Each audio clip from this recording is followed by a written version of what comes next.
તો વાત કરીએ જૂનાગઢની તો જૂનાગઢના દામોદર કુંડ પાસે આજે અમાસના પાવન પ્રસંગે પિતૃ તર્પણ માટે હજારોની સંખ્યામાં ભાવિકો ઉમટી પડ્યા હતા। શ્રાવણ માસનો અંતિમ દિવસ એટલે કે પિતૃઓને પાણી પાવાનો વિશેષ મહત્વ હોવાથી વહેલી સવારથી જ શ્રદ્ધાળુઓ દામોદર કુંડ અને પ્રાચી તીર્થ ખાતે પહોંચ્યા હતા।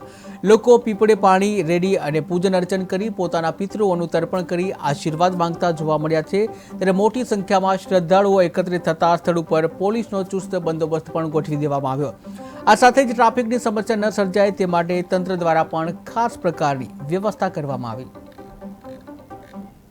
ભાદરવી અમાસ નિમિત્તે ગિરનાર તળેટી ક્ષેત્રમાં આવેલા દામોદર કુંડ ખાતે હજારો લાખોની સંખ્યામાં ભાવિક ભક્તો અને શ્રદ્ધાળુઓ આ ભાદરવી અમાસનું પિતૃ તર્પણ વિધિ અને પવિત્ર સ્નાન કરતા હોય છે। આ વર્ષે પણ પરંપરાગત રીતે શરૂ થયેલું, પરંતુ અત્યારે વરસાદની પરિસ્થિતિ અને પાણીની સ્તરને ધ્યાને રાખી અને હાલ અમે આપના માધ્યમથી પણ તમામ શ્રદ્ધાળુઓને નમ્ર વિનંતી કરીએ છીએ કે દામોદર કુંડમાં પાણીનો પ્રવાહ ખૂબ વધારે છે, જેથી કરીને અત્યારે જે પવિત્ર સ્નાન અને પિતૃ તર્પણ માટે પીપળે પાણી રેડવાની છે પ્રક્રિયા હાલ પૂરતી રોકવામાં આવેલી છે। તમામ શ્રદ્ધાળુઓ પણ પોલીસ વિભાગના અધિકારી અને કર્મચારીઓને પૂરતો સહયોગ આપે તેવી વિનંતી છે। વરસાદની સ્થિતિ અને પાણીના સ્થાનને ધ્યાને રાખી અને આગામી સમયમાં સામાન્ય થતા ફરી શ્રદ્ધાળુઓને પરંપરાગત રીતે સ્નાન કાર્યવાહી કરવા દેવામાં આવશે।